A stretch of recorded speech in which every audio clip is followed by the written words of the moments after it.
Welcome to episode 246 of Lucretius Today.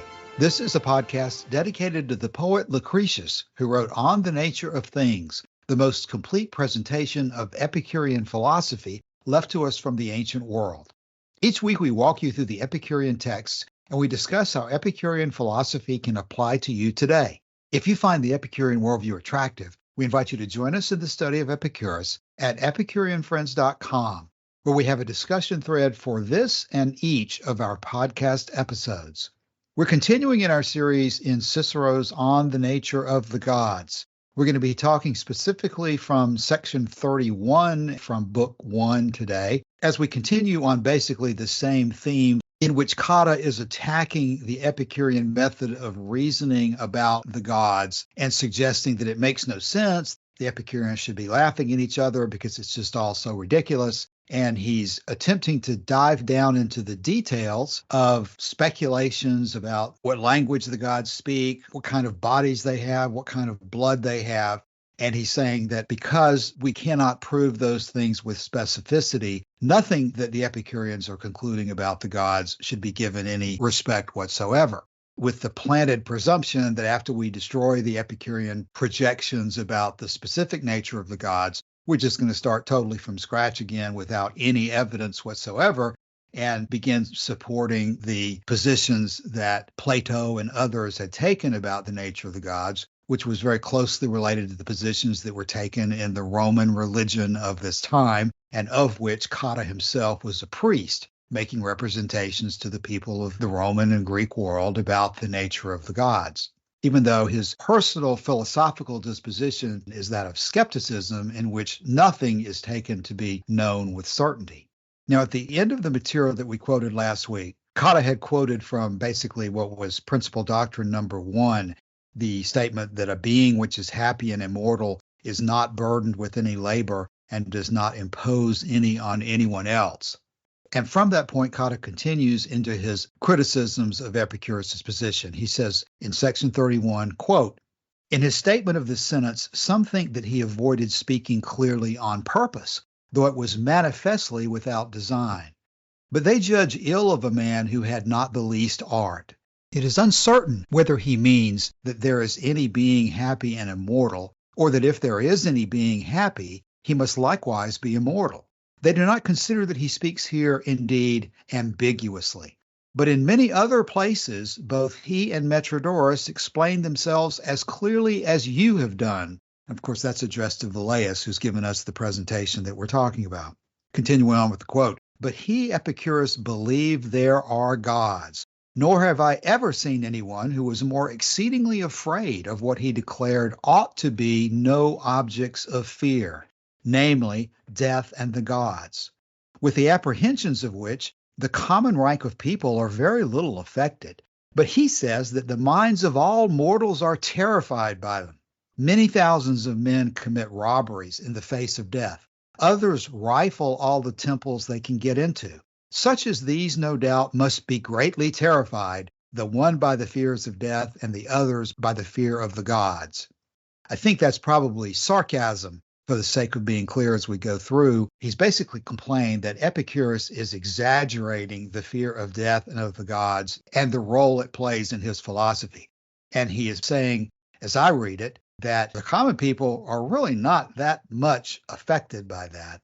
Cotta says, "Many thousands of men commit robberies in the face of death, and others rifle the temples, and those people, no doubt, must be greatly terrified by death and by the gods." Of course, they would not be doing that if they really were terrified by death and by the gods. Do you read that the same way, Joshua, that he's being sarcastic about Epicurus' position?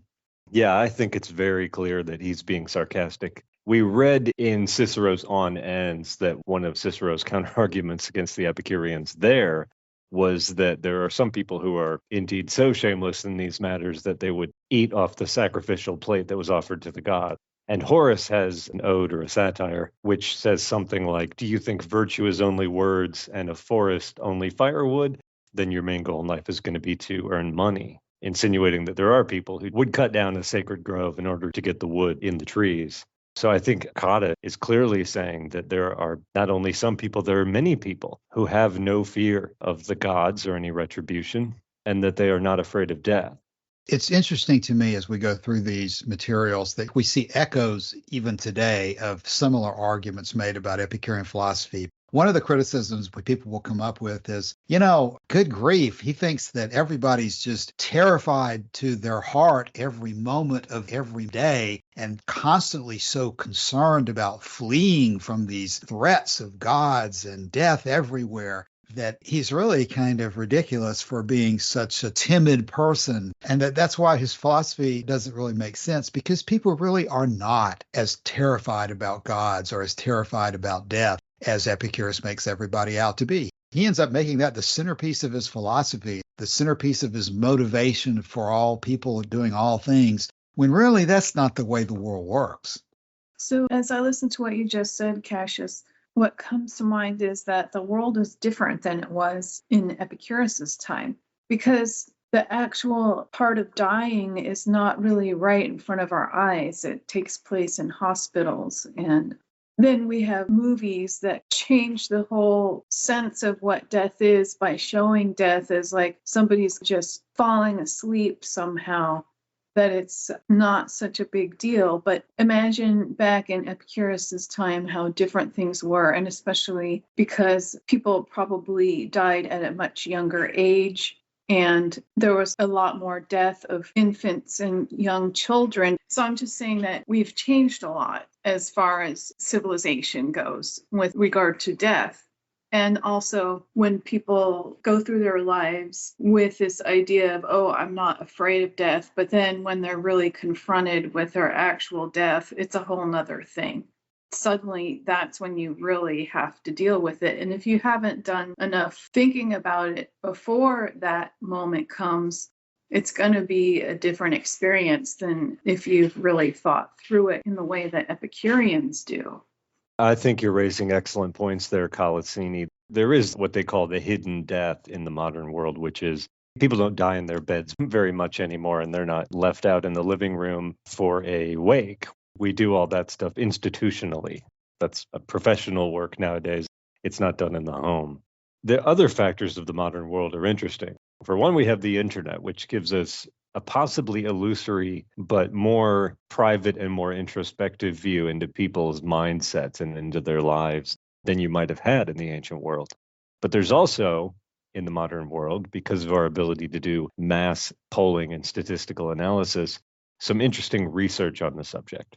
And if you go to the Wikipedia page for death anxiety, there are a few interesting things that stand out. For example, a 2012 study involving Christian and Muslim college students from the US, Turkey, and Malaysia found that their religiosity correlated positively with an increased fear of death. In other words, their religion actually made them more afraid of death. But most interesting to me was a discovery in 2017. This was in the United States, that you could plot the fear of death in the population as a kind of bell curve, and religiosity would be on the lower axis of the curve, so that the people who are least afraid of death are those who are either very religious on one end of the curve or not at all religious on the other end of the curve. And then as you get toward the middle, where there's less confidence relating to ideas about the afterlife and about the gods and about the problems that both religion and irreligion, in some sense, offer answers to, death anxiety increases in that population. But I have to think the phrase, there are no atheists in foxholes, you couldn't hold that to be true, as some people appear to hold that to be true, unless you thought that without your religion or without God, you would be terrified of death. And so they seem to give the whole game away when they express it in terms like that. And I also want to mention, he talks about people ransacking the temples that they can get into. I believe it was the practice in some of these ancient societies where the temples were also the treasuries, right? This is the safest place to put the state's money, in the coffers of the temple, because that's the last place that people are going to rob or ransack. And if there was any validity to that at all, that means that people were generally still afraid of the gods, in spite of Cicero's protest. But it's an interesting question. It is interesting. I can think of another example to add to the pot too, in Diogenes of Ornoander. The Epicureans certainly understood that not everybody is living in constant fear of the gods such that they are never going to do evil. Fragment 20, Diogenes of Oinoander says, quote, "It's obvious that wrongdoers, given that they do not fear the penalties imposed by the laws, are not afraid of the gods. This has to be conceded, for if they were afraid, they would not do wrong." And then he goes on and points out that the people who are the most religious are often the people who do the most evil deeds in life. You can cite example after example. Lucretius, of course, cites the sacrifice of Iphinessa to get favorable winds and so forth. So what Cotta is doing here is he's attempting to chip around the edges of Epicurus's credibility. But the Epicureans certainly understood that people are not robots who are driven every moment of their lives. There's many times in life that we are not thinking about death and that we're not thinking about the role of the gods. You have to get into those issues in order to reach ultimate conclusions about setting your whole life course in the first place. But you're not constantly thinking about, am I about to die 2 minutes from now? Is God telling me what to do right this second? There are people who think that way, but the great majority of people do not do that. And Epicurus certainly understood that. At this point in the argument, we're going to come to a paragraph that I think is much more clear about where Cotta is going with this argument, that we can really begin to get a grip on the defects of Cotta's position and his misrepresentation of the teachings of Epicurus about the proper way to think about things that are imperceptible to the senses. This is key to an awful lot of the controversy that surrounds Epicurean philosophy, so this is a particularly important paragraph. Let me go ahead and read it once, then we'll go through it again as we take it apart.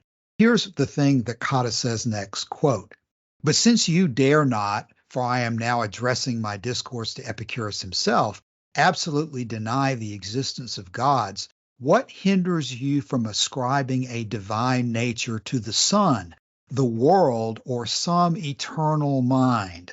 Now again, let me emphasize, I think that the tone of the argument here has shifted. He's no longer criticizing Epicurus about you're just overly concerned about fear of the gods and fear of death. He's now making a logical argument himself, and he's asking, why, Epicurus, are you not willing to just absolutely deny the existence of gods, since everything that you're saying leads up, in Cotta's opinion, to that conclusion? Since you don't dare to absolutely deny the existence of gods, why don't you just go ahead and admit that the sun, the world, or some eternal mind have a divine nature? Why don't you just go ahead and take the next step and become one of us in believing that these things we see in the sky, or in fact the world around us, or some eternal mind we can't even see, that those themselves are gods? What prevents you from taking that position, Epicurus? Okay, Cotta continues and gives what he represents to be Epicurus's position. Quote, "I never," says he, Epicurus, "saw wisdom and a rational soul in any but a human form," which means, of course, that Cotta is alleging that Epicurus says that he will not believe in anything unless he has previously seen it himself. Now, of course, it would be ridiculous to take the position that you will not believe in anything unless you have seen it yourself. That was not Epicurus's position, but Cotta is alleging that it was, and he goes forward and extends the argument this way. Quote, "What? Did you ever observe anything like the sun, or the moon, or the 5 moving planets? The sun, terminating his course in 2 extreme parts of one circle, finishes his annual revolutions. The moon, receiving her light from the sun, completes the same course in the space of a month.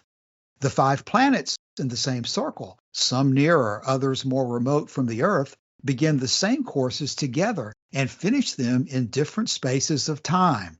He's pointing out that the different things in the sky are moving at different rates that we can't explain, with the implication that since we have never seen anything like these phenomena here on Earth, and these phenomena in the sky even differ among themselves, that it's impossible to come to any generalizations or understanding about them at all under Epicurean philosophy. He goes on and says, quote, "Did you ever observe anything like this, Epicurus?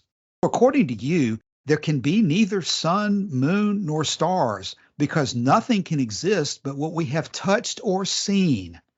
Here Cotta's argument becomes very clear. So let me repeat that again for emphasis. According to you, there can't be either sun, moon, or stars because nothing can exist but what we have touched or seen. He continues on now to cash in on the argument that he has already laid. You don't believe in anything you've never seen before, Epicurus. Why then are you believing in gods at all? Is the argument that Cotta is going to make. So let's go forward. He continues on, quote, what? Have you ever seen the deity himself? Why else do you believe that there is any? If this doctrine, your doctrine, Epicurus, if this doctrine prevails, we must reject all that history relates or reason discovers. And the people who inhabit inland countries must not believe there is such a thing as the sea. This is so narrow a way of thinking that if you had been born in Seriphus and never had been from out of that island, where you had frequently been in the habit of seeing little hares and foxes, you would not therefore believe that there are such beasts as lions and panthers.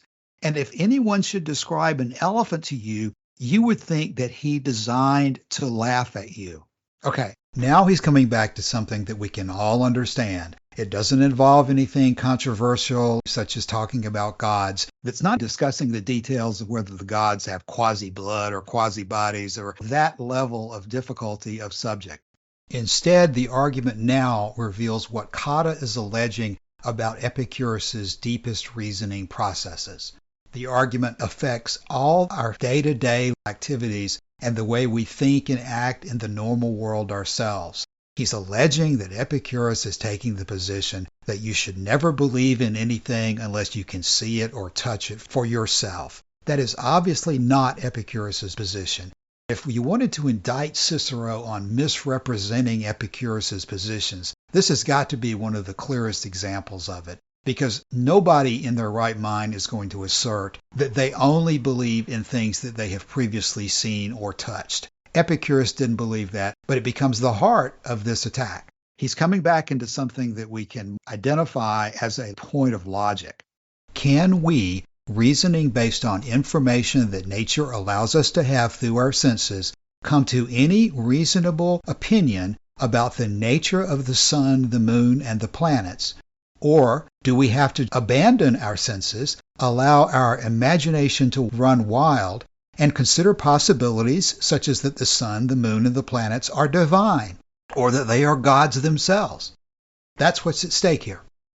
Epicurus is saying that we certainly can come to reasonable conclusions about the moon and the stars and the planets. We do not have to just throw everything to the wind and believe that anything is possible, but we can use our observations here on Earth and also our observations of watching them in the sky and come to conclusions that are natural and not supernatural. Can we, by looking at the stars, the moon, and the planets, say that we can understand anything about their nature by analogizing that to what we see here on Earth? Cotta's arguing that you've never seen anything like the sun, the moon, or the planets here on the Earth, and so therefore your reasoning by analogy is totally useless to you. What about those people who live in inland places and who've never seen the sea? Should they believe and contend that the ocean does not exist just because neither they nor any of their friends have ever seen an ocean? What about people who've lived only in lands that only rabbits and foxes inhabit, and they've never seen anything remotely like a lion or a panther or an elephant? Would those people who've only lived around rabbits and foxes in their life be justified in taking the position that lions and panthers do not and cannot exist? Or elephants, which is an even bigger extreme here from lions and panthers. Under your position, Epicurus, you can't say that anything is true unless you've seen it yourself, or maybe you're going to let your friends tell you that they've seen it. But if neither you nor your friends have ever seen something, using your Epicurean reasoning, Velleius, you won't believe that anything exists unless you or your friends have seen it. And that is totally ridiculous. So I think we need to come to grips with that argument by Cotta against the whole issue of Epicurean reasoning in the first place. And this is a really interesting argument, in part because it seems to swap the roles here, doesn't it? It seems to swap Epicurus into the place of a hardline skeptic who says that the sea is impossible because I haven't seen it myself. And Cotta, at least on the grounds of the gods, if not on other matters, into a position of taking the view that just because I haven't seen it doesn't mean it doesn't exist, or it isn't the way that it is just because I haven't seen it to be that way. I think it's a really interesting question. I do want to quote from Arthur Conan Doyle. This is from A Study in Scarlet, one of the Sherlock Holmes stories, because it's on point relating to this issue of whether we could predict the sea without ever having seen it ourselves. Sherlock Holmes says, from a drop of water, a logician could infer the possibility of an Atlantic or a Niagara without having seen or heard of one or the other. So all life is a great chain, the nature of which is known whenever we are shown a single link of it. Now, this is leaning very hard in the direction of logic as a primary tool of epistemology. This would be a view that put logic much closer to a canonical faculty in Epicurean terms, where in Epicurean terms, we see that the sensations and the feelings are canonical, and the prolepsis, or the faculty of anticipation, is canonical. But it's clear from everything else in Epicurean philosophy that he does reason along these lines. You can't see an atom or touch an atom and know it to be an atom. You can touch objects that we think are made of atoms and void, but you can't interface directly with an atom because they're far too small to register in your senses. Nevertheless, Epicurus is able to reason from things that he does see and does touch and does sense, and is able to infer the existence of the atom, which he cannot sense directly, except in compound bodies. So it's clear to me that at least on that issue and others like it, Epicurus is more than capable of reasoning beyond merely what his senses provide to him. But as Epicurus acknowledges in the letter to Pythocles, when you're dealing particularly with the celestial phenomenon, the phenomena of the rotation or revolution of the sun, the moon, and to the ancient world, the 5 moving planets, you are on the verge of an area of experience that is beyond your reach, in a sense, or beyond your ability to measure. And so we have to be careful. We have to be careful with our epistemology, with what we think we can know about these bodies. The fact that they mention 5 moving planets and not 8 or 9 moving planets is in part because they were limited in their ability, not just to sense them, but to use instruments to detect what their eyes alone could not sense. And so when you're dealing with something at that level, at that remove from your own experience, you do have to be cautious. But that's not to say that you have to be that cautious in everything you do. I think that seeing a small mammal might indeed allow you to believe that there are, or could be, at the very least, large mammals elsewhere outside of your own experience. But there are cases where this has been more of a challenge, even to great scientists of the age. In fact, when the duck-billed platypus was discovered in Australia, a dead specimen was sent back to the Royal Society in London. And the biologists working on this thought that it was a forgery, thought that it was a fraudulent specimen. They were looking for the suture marks where the bill had been stitched onto the body.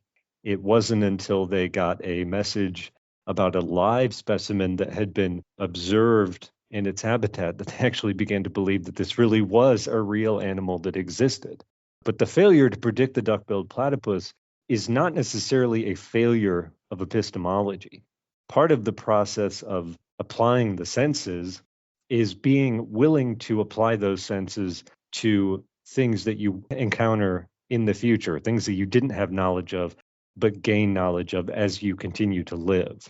So I don't think Cotta's argument is very strong here.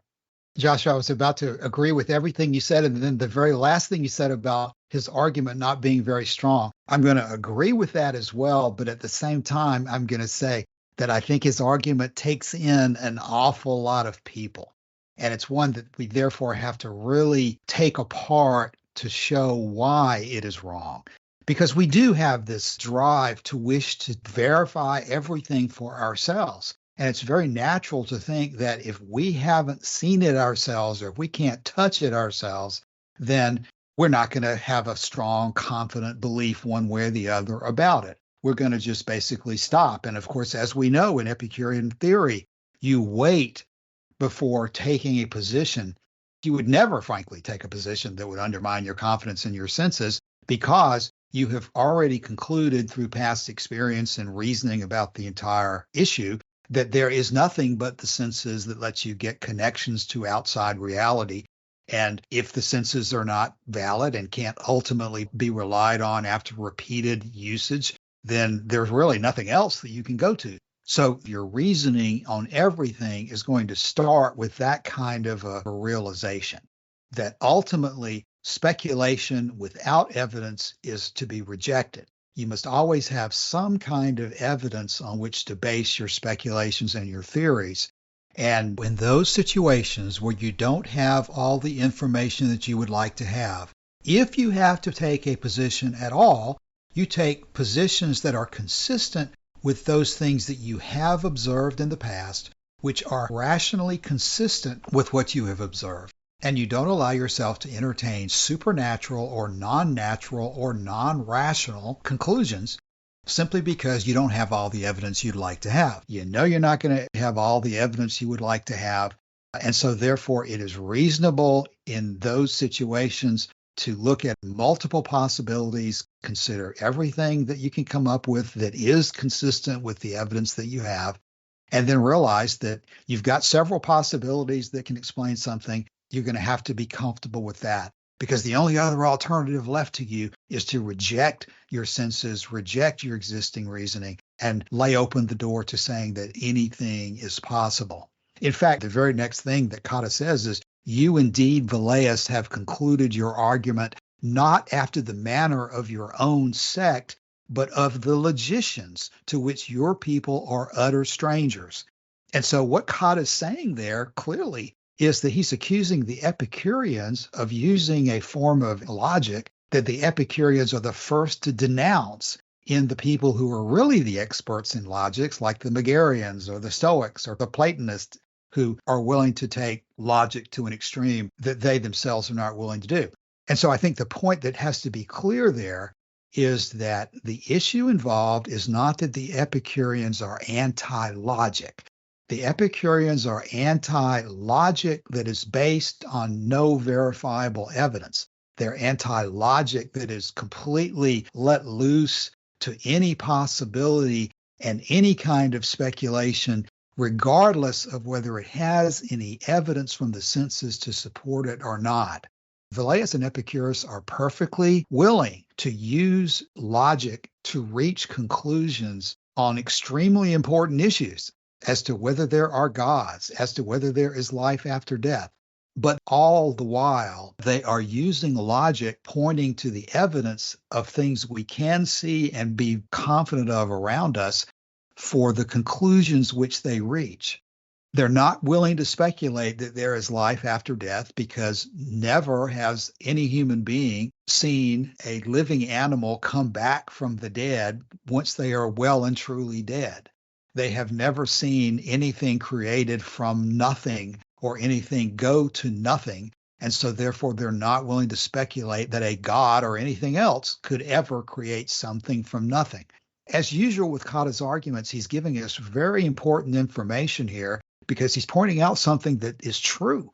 Epicureans are willing and able to engage in very aggressive logical reasoning, but it must be logical reasoning that is grounded in the evidence of the senses. That is the way that the Epicureans are reasoning. And based on that reasoning, the Epicureans are willing to take strong positions on controversial issues. The ultimate distinction between the methods of reaching conclusions is whether you are willing to ultimately be tied back to the evidence of the senses or not. The Epicurean conclusions are always held to that standard. Can you come up with some evidence which forms a basis through similarity or analogy to something that we are confident is true? Do we have that ability to connect our theory of what may be going on to an observation of something that really does go on within our own experience? And these arguments really bring that out. The people who have never seen an ocean before, the people who have never seen anything but rabbits and foxes, are they limited in their thinking to those things that they have seen before? And the answer is no, they are not limited. And an Epicurean is not limited just because he's never seen a god. from taking a position about certain aspects of a God. Logic is something that is important to use when it is used properly. And especially when it's used inductively in the sense of reasoning from the known to the unknown. This is not a prophetic faculty, but it is a faculty that allows you to expand your field of inquiry and your access to knowledge and information. When you use deductive logic recklessly, as in a famous story from Plato's Academy, if you say that, for example, all featherless bipeds are humans, which isn't necessarily what Plato said, but if you take the view that all featherless bipeds are human, then you have to accept that a plucked chicken, which is a featherless biped, is also a human. But when we exercise our faculty to reason from the known to the unknown in the inductive sense, it is reasonable to remain cautious and tentative about our conclusions. But as you read last week in Isaac Asimov's essay, The Relativity of Wrong, the process of gaining new understanding about the world we live in is a process of refinement, not necessarily one of wholesale revision. And I think it's an important distinction because it would be very easy to say, for example, they used to think, as actually Charles Darwin says, that the common sense of man said that the earth stood still and the sun moved around it. But as every philosopher knows, the saying vox populi vox dei cannot be trusted in science. We use our reason and our ability to expand our experience through our instruments. We use this to gain new information that allows us to refine our understanding. But the fact that there have been refinements and revisions does not invalidate the whole process or the whole procedure. I think that was the point of Isaac Asimov's essay, was that just because you've changed your mind or adjusted your opinion several times doesn't mean that where you are now is as completely wrong as where you might have been when you started. The process of refinement is getting nearer to a correct understanding, or an understanding that is more accurate to what is in nature. Yeah, that's exactly what I took away from Isaac Asimov's article, that current discoveries or theories about quantum mechanics have not overturned the practical ability to use engineering principles, mathematical principles that were well known prior to the theory of quantum mechanics. And we still use those today to great practical effect. The issue is not one of, as you say, overturning something totally, but refining. And that the original theories were in many cases incomplete as opposed to being absolutely wrong. It is more correct to say that the earth is spherical than it is to say that the earth is flat, but it is not totally correct to say that the earth is spherical because it's expanded around the equator. It's not a perfect sphere by any means at all. But the sphere observation is a lot closer than saying flat. So it is an issue of the relationship of your position to right and wrong.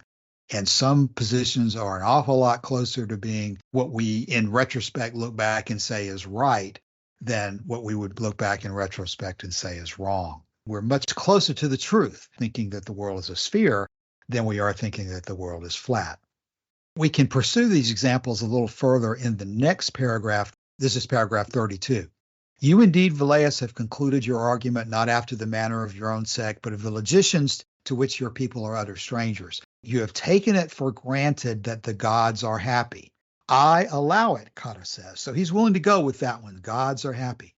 Then you say, Velleius, that without virtue, no one can be happy. Then Cotta says, I willingly concur with you on this also. Cotta says, Velleius, you likewise say that virtue cannot reside where reason is not. That again I must necessarily allow. You add, however, Cotta says, that reason cannot exist but in a human form. Who do you think will admit that? If it were true, what occasion were there to come so gradually to it, and to what purpose? You might have answered it on your own authority. I perceive your gradations from happiness to virtue and from virtue to reason. But how do you come from reason to human form? There indeed you do not descend by degrees, but precipitously. Now he's going to use another example in a moment, but let's take that example first. He's saying, I'll go along with you perfectly fine, Velleius, to say that gods are happy. Well, I have to ask immediately, why would you go along with that, Cotta? He agrees with Velleius that without virtue, no one can be happy. He agrees with Velleius that virtue cannot reside unless you have reason. But then Cotta disagrees. He says, when you say, Velleius, that reason cannot exist but in a human form, I don't admit that. And why do you think I should admit that? Why do you try to work up to that point using a series of steps? Why don't you just jump straight to the position that gods must look like humans? I think the way we have to deal with that is to question if it is the ultimate conclusion of this logical chain that you are rejecting, Cotta. Why is that ultimate step different from the earlier steps which you did agree with? You say you must necessarily allow those things, but are you able, Cotta, as a skeptic yourself, to say that no virtuous person has ever been unreasonable, that no God has ever been unhappy, that no one who is without virtue has ever been happy? Why are you disagreeing, Cotta, with the initial steps of this chain, but disagreeing with the final one? So Joshua, as you've just been referring to in the discussion of a featherless biped, if you try to take an abstractly logical position and say that man is a featherless biped, and you lock yourself into that position that therefore all featherless bipeds are men, you will be confronted with the absurd contention that a chicken who's been plucked is a man. That would be an example of how your reasoning has to be tied to reality, and how if you try to set up an abstract logical syllogism that is not tightly tied to reality, you'll end up in an absurd position such as a plucked chicken is a man. I think the way that the Epicureans would defend against that is, again, as we've discussed multiple times, Epicurus said that the main thing to think about a god is that they are a living being and that they are blessed and imperishable. And so we start with the realization that that is the critical central point. Living being, blessed, imperishable. It is not central to our position that they speak Greek or that they have a blood that's type A or type O positive. It's not central to our position that they have bodies that are similar to men. We don't know the details of any bodies of gods or blood of gods because we've never seen or touched a god ourselves in close enough proximity and with reliable enough information to take a firm position on that. We're left in a position very similar to the letter to Pythocles, where we're discussing the celestial phenomena, the movement of the stars and the planets and the moon, and we start looking for reasonable explanations that are possible and consistent with nature. We are not able to eliminate all of the different possibilities and come down only to one that is our certain choice. But by coming up with a number of reasonable possibilities, we are sufficiently able to say that there must be an explanation that is natural and non-supernatural for the way the planets and the sun work. This is very similar, again, as we've discussed many times, to Lucian's discussion of Alexander the oracle monger, where he's suggesting that Epicurus, even though he may not know the precise way in which Alexander was manipulating his snake, he would be certain that the snake was not supernatural. That's the kind of position that we're taking here in regard to the movement of the stars and the planets, and that Velleius is suggesting is a reasonable position to take regarding gods. If they have any kind of body at all, if they are living beings, then it must be something that is like a body, but we don't know the details. If they have blood going on within them, then it would be something like a blood system, but we don't know the details. Again, what Cotta is doing is taking a position that is a reasonable possibility given speculation that we can make with our own human understanding, and saying that your speculation grounded in what you're familiar with is totally unreasonable. But my speculation, which totally divorces us from bodies and blood and anything related to humanity at all, is reasonable. And that's an inversion of the truth. The Epicurean position is the more reasonable. Cotta's position is less reasonable. So long as you understand that the position we're taking is one of reasonable possibilities and not one of certainty. The Epicureans fully understood this method of reasoning because Epicurus taught it in regard to the stars and the planets and the moon and the weather and all these other phenomena that we don't have precise explanations for. Cotta is taking it out of that context, failing to remind us of Epicurus's multiple possibilities position and trying to make it look ridiculous by taking it out of that multiple possibility context. And if you want to talk about looking ridiculous, let's compare the positions of Velleius and Cotta in this argument from a very high-level perspective. Velleius has basically said nothing more than, since there are beings who are not supernatural but who deserve the name of gods, we can speculate that if they're living beings, then every living being that we are familiar with has some kind of a body and some kind of blood. That is really all that Velleius has said. But again, if you want to talk about ridiculous, Cotta is not standing here as some oracle of wisdom taking the position of, let's be cautious, let's not take any position about the gods. Cotta is a priest of the Roman religion. Cotta is going to leave this discussion and go out into the forum and start sacrificing goats and reading their entrails and talking about what's going to happen in the future based on the way the inside of a goat or the inside of the way some other animal looks. Cotta is the one who's taking positions that are ultimately ridiculous because he is not willing to break away from the Platonic supernatural vision of gods as being something in a mystical realm that we must worship, as opposed to being a part of the natural universe, which is the way Velleius is approaching the problem. So this is a continuation of the point that we've been discussing. Cotta is trying to imply that under Epicurean reasoning, someone who has lived inland would say that there's no such thing as the sea. He's trying to argue that an Epicurean would say that someone who's only lived around rabbits and foxes would deny the possibility of lions or panthers or elephants. I certainly don't think an Epicurean would admit that that kind of reasoning is potent against their position. An Epicurean would point out that lions and panthers and elephants are indeed larger versions than foxes and rabbits, but lions and panthers and elephants are not supernaturally different. They're not different in ultimate essence than another living being like a fox or a rabbit.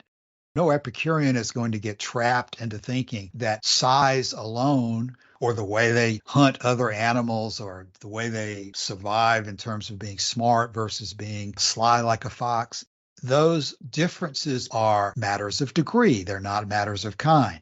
No matter how far inland you have ever lived, you have experienced water flowing in streams or water ponding in low areas. No one who's only ever seen a pond or a stream would be logically denying that larger bodies of water can exist than those that they've seen before. Those are differences in degree. They are not the kind of difference between a living being we're familiar with versus a supernatural God who creates universes. When we talk about species and genuses and so forth, those are just words that we give to divisions that we have observed and decided ourselves are significant. There's no list of genuses and species that nature consults when she sets up any kind of a system of living beings. The differences between an ant and a human being are ultimately differences of degree, not differences between natural and supernatural. I think it's one of the fundamental points of the Epicurean perspective that these differences between living beings are matters of degree and not of kind. What does it mean when I say kind versus degree? What I would suggest is that what we're talking about is something that is so different as to be inconceivable. It is very conceivable to us that there should be rabbits, foxes, lions, panthers, elephants, animals of all sorts of different types. That is, or should be, conceivable, even if you've only experienced in your own life a small subset of that wide spectrum of living beings. But to go from the suggestion that everything that we see in nature that unites these living beings and add to that the ability to create a universe from nothing, that is a jump and a leap that is inconceivable.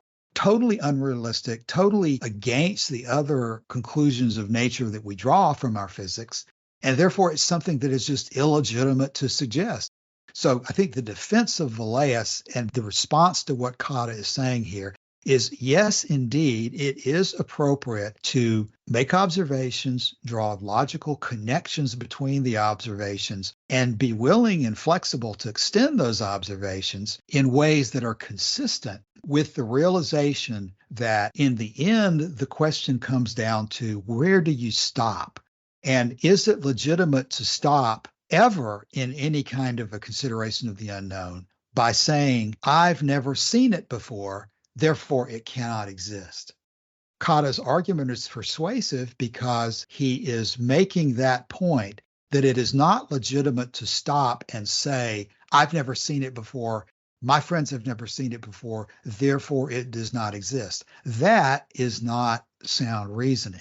But the fact that that is not sound reasoning to require that it be seen beforehand is not grounds for asserting that therefore anything in the universe is possible. That's a total non sequitur, because throwing out the rule that you must have seen it before in order for it to exist does not create a new rule that says anything can exist. We still have all of the rules of nature that we have deduced from our prior observations, and those rules don't go away just because we have opened our eyes to the possibility that things could be different in other locations. We know that to be true. Cotta himself is raising an obvious example. People who live only inland have no experience with the sea. People who live on the sea and on islands have very little experience with mountains, and they need to be cautious when making suppositions about the other situation.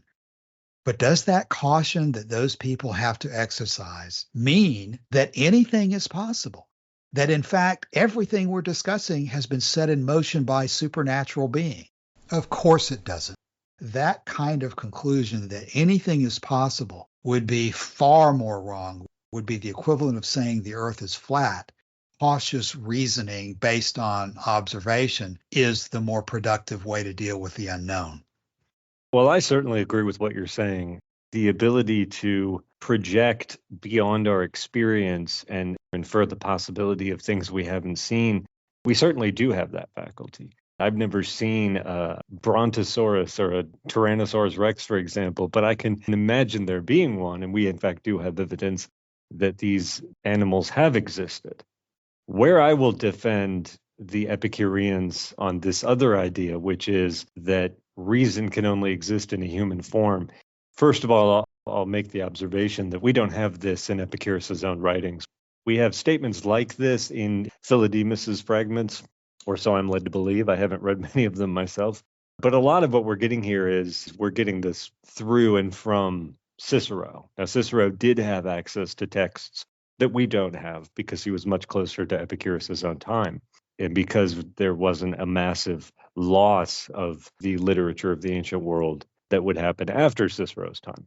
But I would defend this very precisely, and where I would defend it is to say it's irrelevant to me whether any gods that existed or whether any beings on other worlds that had the capacity to reason had a human form. In fact, I fully expect that when and if life is discovered on other worlds, it will have an amazing variety of forms that we haven't encountered on Earth and couldn't encounter on Earth because of the specific conditions of our planet or because of the specific evolutionary heritage of the animals and plants and so forth that do exist on our planet. But there is another side to this, and the other side to it is, for Epicurus, the gods are not just an answer to a set of epistemological questions. They are also the objects of a particular practice within the Epicurean system, that they represent the best possible life for an Epicurean, and that you should hold them up as an example of the life of pleasure. And so in that sense, I would defend this view in the sense that it's easier, I think, to emulate other humans than it is to emulate trees or something like that. You can take a quality that a tree has and maybe try to emulate that in your own life. But when you picture the optimal life of pleasure, it's much easier for me to picture that in a human rather than in another kind of being. And again, this is disconnected in my mind from whether other reasoning beings actually have human forms. Because what Cotta is going to go on to say is that actually, Velleius, you have the cart before the horse. The gods would not be said to have human forms. It is humans who would be said to have the form of the gods because the gods are immortal and have always existed in the Epicurean system. But again, that argument I'm putting to one side, and I'm just saying that as a practice in the philosophy, if it's useful to you, it might not be useful to you to try to emulate the ideal life of pleasure. There are other ways you can go about this, but as a practice that is offered by Epicurus as part of his system, it may be easier to imagine the life of pleasure as lived by something similar to yourself.